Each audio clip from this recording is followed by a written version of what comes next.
సెకండ్లో మీ ముందుకు. చూస్తూనే ఉండండి నిరంతరం వార్త ప్రసారాలు. ఈరోజు భారత వికలాంగుల హక్కుల పరిరక్షణ సమితి నూతనకల్ మండల ముఖ్య కార్యకర్తల సమావేశాన్ని ఏర్పాటు చేసుకోవడం జరిగింది. ముఖ్యంగా తెలంగాణ రాష్ట్రంలో వికలాంగుల అట్రాసిటీ చట్టం 2016ను సమర్థవంతంగా అమలు చేయాలని చెప్పేసి రాష్ట్ర ముఖ్యమంత్రి రేవంత్ రెడ్డి గారికి విజ్ఞప్తి చేస్తున్నాం. ప్రధానంగా ఇవాళ వికలాంగుల హక్కుల చట్టాన్ని అమలు చేస్తాం. ఈ రాష్ట్రంలో వికలాంగుల పింఛన్లను 6,000 రూపాయలు చేస్తాం. ఈ రాష్ట్రంలో వికలాంగుల సంక్షేమ శాఖను ప్రత్యేక శాఖగా గుర్తిస్తాం. ఈ రాష్ట్రంలో వికలాంగుల బ్యాక్లాగ్ ఉద్యోగాలను భర్తీ చేస్తాం అని అనేకమైనటువంటి హామీలు అసెంబ్లీ ఎన్నికల సమయంలో ఇచ్చినటువంటి రాష్ట్ర ముఖ్యమంత్రి రేవంత్ రెడ్డి గారు దాదాపు 2.5 ఏళ్ల పరిపాలన పూర్తయినా కానీ నేటి వరకు కూడా వికలాంగుల సమాజానికి ఇచ్చినటువంటి ఏ ఒక్క హామీని కూడా నెరవేర్చినటువంటి తీరు అనేటటువంటిది చాలా దురదృష్టకరమైంది. ఇప్పటికైనా రాష్ట్ర ముఖ్యమంత్రి గారు ఆయన యొక్క తీరును మార్చుకొని వికలాంగుల సమాజం పట్ల ప్రదర్శిస్తున్నటువంటి వివక్షను మరి విడనాడి వికలాంగుల సమాజం ఇవాళ వికలాంగుల సమాజం మీద రాష్ట్రంలో దాడులు రోజు రోజుకు పెరిగిపోతున్నాయి.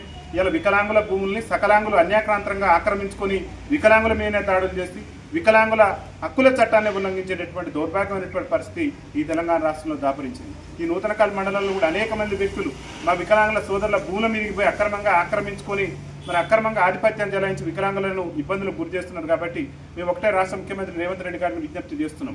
మీరే కాంగ్రెస్ పార్టీ అభయాస్త్రం ఎన్నికల మేనిఫెస్టోలో ఆ రోజు 29వ అంశంలో మీరే పేర్కొన్నారు, ఈ రాష్ట్రంలో వికలాంగుల అట్రాసిటీ చట్టం 2016ను మేము సమర్థవంతంగా అమలు చేస్తామని చెప్పేసి మీరే పేర్కొన్నారు. ఇలా వికలాంగుల మీద రోజు రోజు దాడులు పెరిగిపోతున్నాయి, అఘాయిత్యాలు పెరిగిపోతున్నాయి. మా మూగ వికలాంగుల సోదరులైనటువంటి మీద అత్యాచారాలు జరుగుతున్నాయి. అనేకమైనటువంటి ఘటనలు వికలాంగుల మీద. మీకు తెలుసు, వికలాంగుల సంక్షేమ శాఖ మంత్రి అడ్డూరు లక్ష్మణ్ గారి సొంత జిల్లాలోనే మరి పోలీసుల వికలాంగుల మీద దాడి చేసి కలెక్టర్ గారు కలవటానికి సమస్య చెప్పుకోవడానికి వెళ్ళినటువంటి సందర్భంలో పోలీసుల వికలాంగులు దాడి చేసి వికలాంగులను ఇబ్బంది పెట్టేటటువంటి ప్రయత్నం తెలంగాణ రాష్ట్రంలో దాపరించింది. కాబట్టి రాష్ట్ర ముఖ్యమంత్రి గారికి ఒకటే విజ్ఞప్తి చేస్తున్నాం, వికలాంగుల అట్రాసిటీ చట్టాన్ని రాష్ట్రంలో సమర్థవంతంగా అమలు చేయాలి. కాంగ్రెస్ పార్టీ అసెంబ్లీ ఎన్నికల సమయంలో వికలాంగులకు ఇచ్చినటువంటి అన్ని హామీలను కూడా నెరవేర్చే విధంగా రాష్ట్ర ప్రభుత్వం కృషి చేయాలని చెప్పేసి రాష్ట్ర ముఖ్యమంత్రి రేవంత్ రెడ్డి గారికి మేము విజ్ఞప్తి చేస్తున్నాం.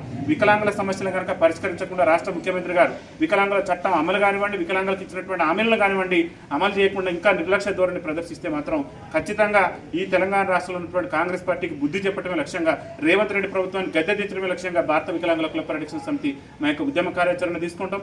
అవసరమైతే అతి త్వరలోనే కాంగ్రెస్ పార్టీ భవనమైనటువంటి ఏదైతే గాంధీ భవన్ అని చెప్తున్నారో ఆ గాంధీ భవన్ను ముట్టడించైనా సరే రాష్ట్ర ముఖ్యమంత్రి గారికి వికలాంగుల సమాజం ఎదుర్కొనేటువంటి సమస్యలను రాష్ట్ర ముఖ్యమంత్రి గారికి తెలిసే విధంగా పెద్ద ఎత్తున లక్షలాది మంది వికలాంగుల సోదరులతోని గాంధీ భవన్ ముట్టడి కార్యక్రమాన్ని కూడా త్వరలో చేపట్టబోతున్నాం.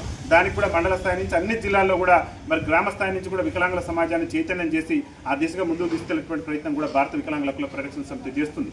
ముఖ్యంగా వికలాంగుల సంక్షేమ శాఖ మంత్రి అడ్డూరు లక్ష్మణ్ గారు కూడా ఇప్పటికైనా కళ్ళు తెరవాలి.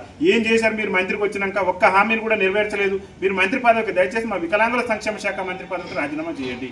మా వికలాంగుల సోదరుని వికలాంగుల సంక్షేమ శాఖ మంత్రిగా పెట్టండి. మా బాధలు మా వేదన తీసుకుపోయి ముఖ్యమంత్రి గారు ముందర పెడతారు. ఇంత దౌర్భాగ్యం. మీరు ఎన్నికల్లో చెప్పింది ఎప్పుడు మీ అధికారులకు వస్తే 100 రోజుల హామీలన్నీ అమలు చేస్తున్నారు. మీ హామీలన్నీ ఎడిపోయినాయి. ఇలా సకలాంగుల మహిళలకు ఇలా ఉచిత రవాణా ఇచ్చి మా వికలాంగుల సోదరులకు నేటి వరకు ఉచిత ప్రయాణం వేయరైతుంది. ఇలా సకలాంగుల ఉద్యోగాలను భర్తీ చేస్తున్నారు. వికలాంగుల బ్యాక్లాగ్ ఉద్యోగాలకు ఇంతవరకు నోటిఫికేషన్ లేదు, దిక్కు లేదు, దివాణం లేదు. ఎందుకు మా సమాజం పట్ల ఇంత వివక్ష ప్రదర్శిస్తున్నారో ముఖ్యమంత్రి గారు ఆలోచన చేయాలి. గాంధీ భవన్ ముట్టడితోనే మీకు ఇక గత్యంతరం ఉండదు. వికలాంగుల సమాజానికి ఇచ్చినటువంటి అన్ని హామీలు కూడా నెరవేర్చేటువంటి పరిస్థితి వస్తుంది. కాబట్టి అప్పటిదాకా తెచ్చుకోవద్దు. గాంధీ భవన్ ముట్టడి దాకా మీరు తెచ్చుకోకుండా మా సమస్యలు పరిష్కరిస్తారని చెప్పేసి మేము ఆశిస్తున్నాం. వికలాంగుల సంక్షేమ శాఖ మంత్రి గారు కూడా ఒకటే విజ్ఞప్తి చేస్తున్నాం, ధర్మపురి నుంచి మీ సొంత నియోజకవర్గం అనేటువంటి ధర్మపురి నుంచి మా యొక్క ధర్మ పోరాటం కూడా ఉండబోతుంది. అతి త్వరలో ధర్మపురిలో కూడా వికలాంగుల మహాగర్జన సదస్సు పెడతాం. ధర్మపురిలో మా యొక్క ధర్మ పోరాటం చేస్తాం. మీరు ఇప్పటికైనా మానవతా దృక్పథంతో వికలాంగుల సమాజానికి కాంగ్రెస్ పార్టీ అసెంబ్లీ ఎన్నికల ముందు ఇచ్చినటువంటి అన్ని హామీలను నెరవేర్చే విధంగా ఇలా వికలాంగుల విద్యార్థులు కూడా ఉద్యోగ నియామకాలు లేక రాష్ట్రంలో అల్లడిల్లిపోతుంది. ఎప్పుడు ఉద్యోగ నియామకాల నోటిఫికేషన్ వస్తుంది, ఎప్పుడు మాకు ఉద్యోగ అవకాశాలు వస్తాయని చెప్పేసి 1000 కళ్ళతో ఎదురు చూస్తున్నారు. దయచేసి వికలాంగుల బ్యాక్లాగ్ ఉద్యోగాల భర్తీకి సంబంధించి చర్యలు తీసుకోండి. ఇంకా ముఖ్యంగా పొంగులేటి శ్రీనివాసరెడ్డి రెవెన్యూ శాఖ మంత్రి గారు గొప్పలు చెప్పే ప్రయత్నం చేస్తున్నారు. మా ప్రభుత్వం ఇందిరమ్మ ఇళ్లను బ్రహ్మాండంగా చేపడుతున్న, ఇందిరమ్మ ఇళ్లను బ్రహ్మాండంగా నిర్మిస్తున్న, పేదలందరికీ వరాలదలు పేదలందరికీ ఇందిరమ్మ ఇల్లు కట్టిస్తున్నామని చెప్పేసి మంత్రి గారు గొప్పలు చెప్పే ప్రయత్నం చేస్తున్నారు. దయచేసి మంత్రి గారికి మేము ఒకటే విజ్ఞప్తి చేస్తున్నాం, ఈ సమాజంలో అట్టడుగున ఉన్నటువంటి వర్గం వికలాంగుల సామాజిక వర్గం, దుర్భర జీవితాలు గడుపుతున్నటువంటి వర్గం వికలాంగుల సామాజిక వర్గం. వికలాంగులకు వివాహంతో సంబంధం లేకుండా ఎవరైతే అర్హులైనటువంటి వికలాంగులు ఉన్నారో, ఎవరైతే పింఛన్ పొందుతున్నటువంటి వికలాంగులు ఉన్నారో వాళ్ళందరూ కూడా ఇందరం వీళ్ళు కట్టించి మీరు గొప్పలు చెప్పుకోండి, మాకు ఎలాంటి అభ్యంతరం లేదు. కానీ ఈ సమాజంలో అట్టడుగు నుండి దుర్భర జీవితాలు గడుపుతున్నటువంటి వికలాంగుల సోదరులకు మీరు ఇల్లు ఇచ్చేటటువంటి ప్రయత్నం చేయకుండా ఏదో గొప్పలు చెప్పి వికలాంగుల రిజర్వేషన్ ఇస్తున్నామని చెప్పి చేతులు దులుపుకునేటువంటి ప్రయత్నం చేస్తున్నారు. కానీ ఆ రిజర్వేషన్ ఎక్కడ కూడా ఇంప్లిమెంటేషన్ జరగట్లేదు. కాబట్టి రిజర్వేషన్ కూడా సమర్థవంతంగా అమలు చేసి వికలాంగుల సమాజానికి అండగా నిలబడాలని చెప్పేసి గౌరవ మంత్రి గారికి కూడా విజ్ఞప్తి చేస్తున్నాం. మరీ ముఖ్యంగా ముఖ్యమంత్రి గారికి విజ్ఞప్తి చేస్తున్నాం. కాంగ్రెస్ పార్టీ అభయాత్ర ఎన్నికల మేనిఫెస్టోలో ఇచ్చినటువంటి హామీలు అమలు చేయకుంటే వేలాది మంది వికలాంగులతో గాంధీ భవన్ ముట్టడిస్తాం. గాంధీ భవన్ ముట్టడితోనే మీరు గత్యంతరం లేకుండా మా సమస్యలు పరిష్కరించాల్సిన పరిస్థితి వస్తుంది. కాబట్టి అట్లాంటి పరిస్థితి తెచ్చుకోవద్దని చెప్పేసి భారత వికలాంగుల హక్కుల పరిరక్షణ సమితి ముందే చెప్తున్నది.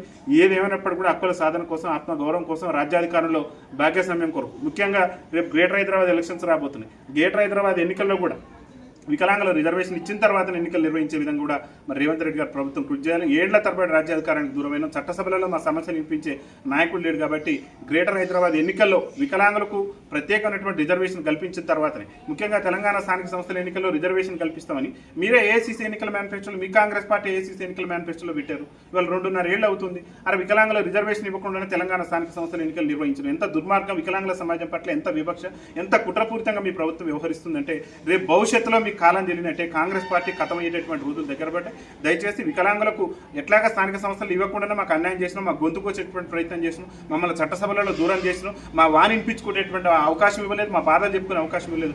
కనీసం ఏదైతే గ్రేటర్ హైదరాబాద్ ఎన్నికల్లోనే మాకు రిజర్వేషన్ కల్పించి మరి చట్టసభలలో కూడా మాకు కూడా ప్రాతినిధ్యం కల్పించాలి. మేము పంచాయతీ నుంచి పార్లమెంట్ వరకు రిజర్వేషన్ కావాలంటున్నాం. పంచాయతీ అనేది రాష్ట్ర ప్రభుత్వ పరిధిలో ఉంది. కాబట్టి మరి గౌరవ ముఖ్యమంత్రి గారు మానవతా దృక్పథంతో ఆలోచన చేసి ఇప్పటికైనా జిహెచ్ఎంసీలో కానివ్వండి స్థానిక సంస్థల్లో కూడా వికలాంగులు ప్రత్యేక రిజర్వేషన్ కల్పించేటటువంటి అంశం మీద అసెంబ్లీని ప్రత్యేక సమావేశపరిచి అసెంబ్లీలో చట్టం చేయాలని చెప్పేసి భారత వికలాంగుల హక్కుల పరిరక్షణ సమితి రాష్ట్ర కమిటీ పక్షాన్ని మేము విజ్ఞప్తి చేస్తున్నాం. వికలాంగుల ఐక్యత, వికలాంగుల ఐక్యత అమలు చేయాలి. వికలాంగుల హక్కుల చట్టం 2016 సమర్థవంతంగా అమలు చేయాలి. వికలాంగుల హక్కుల చట్టాన్ని రాష్ట్రంలో సమర్థవంతంగా వికలాంగుల ఐక్యత అమలు చేయాలి. వికలాంగుల హక్కుల చట్టం 2016 రాష్ట్రంలో సమర్థవంతంగా